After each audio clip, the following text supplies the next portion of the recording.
name is Tashi, and today I'm going to talk about a Buddhist board game called Karma Chakra.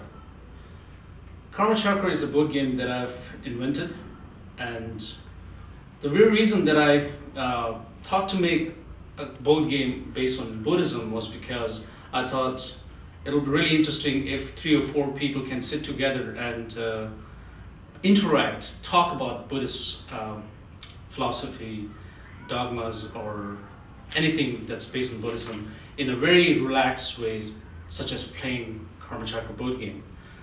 So that's why, and that's how I came to make this game. Hi friends, so now I'll start with the description of the board game. Karma Chakra, as I said, is a board game that is devised with Buddhist education in mind. And Karma Chakra is a very informative and intellectual game that has the potential to generate interesting and serious discussions and dialogue among the students. At the same time, it is a fun and exciting way to learn about Buddhist tradition, culture, history, art, ethics, principle, and philosophy. Karma Chakra introduces complex Buddhist subjects through a simple-to-understand style. It gives players his or her own freedom to visualize, imagine, think, and discuss about Buddhism at many different levels. The game is meant for 2 to 4 players, and obviously you can use it for school projects and also during the Sangha picnic and things like that. And the game can last from 35 to 45 minutes depending on the level of discussions among the players. The goal of the game is to attain a rebirth as a bodhisattva of the first level, that is a great joy, or at least a better rebirth than one's current existence. Treasure box is the box that contains the game, and then we have a die, a game piece. The game contains, as I said before, the treasure text, then thermotext, it's a Sonam cards, Tashi cards, and Mara cards.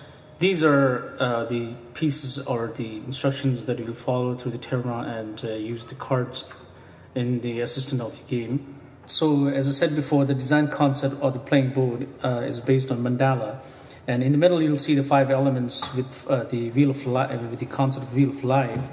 The outer perimeter of the board, where one starts the game, consists of the outer gates. That's like 5 gates on each cardinal directions, and the auspicious signs and symbols.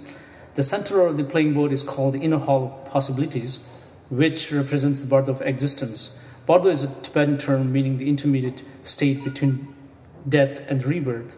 In reality, as you know, all the 6 beings of 6 realms are in the Bardo until the day they realized enlightenment. And mandala is a Sanskrit word meaning wheel of circle. Mandala is an intricate artistic or visual representation of reality or the universe or the abode of deities. It is characterized by 3 principal elements, concentric circles or forms, each of which portrays a specific level of or order in the universe. A center, you'll see, which signifies the force or the axis mundi of the creative energy, or the dissolution point, which is impermanence. And the third is a symmetry that signifies certain order in the universal chaos. In Buddhism, there are many different kinds of mandalas. However, they all function as both an aid to meditation and as focus of meditation.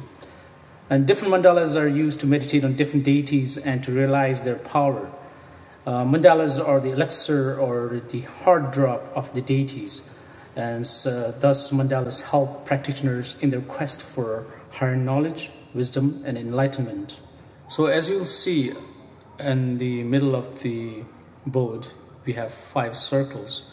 That is the wheel of earth, water, fire, wind, and space. These elements, they represent so many things.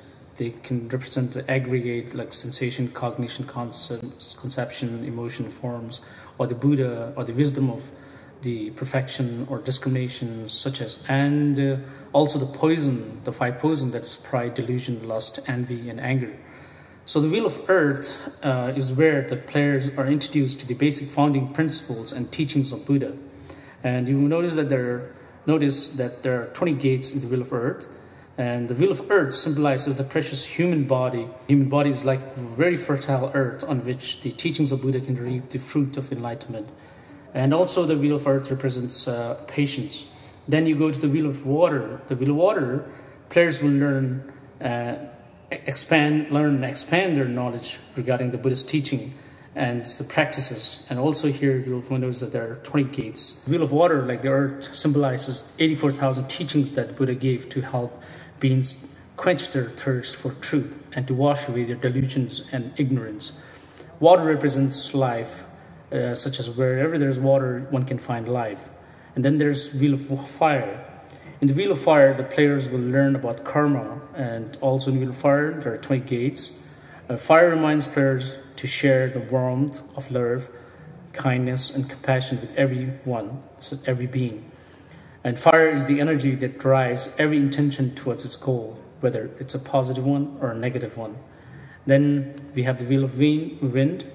In the Wheel of Wind, players will learn more about the results of one's action, that is karma. And in the Wheel of Wind, there are 20 gates. It represents envy in its negative aspects, which could be calmed by the wisdom of accomplishment. Then we have the Wheel of Space. In the Wheel of Space, players round off their learning and will conclude the game. It represents emptiness, primordial wisdom, clear light, point of becoming and dissolution, and Buddhahood itself. Here we have in the Wheel of Space 36 gates. And let me quote from the Heart Sutra. Form is emptiness, emptiness is form, form is nothing other than emptiness, emptiness is nothing other than form. So this represents the space, Wheel of Space.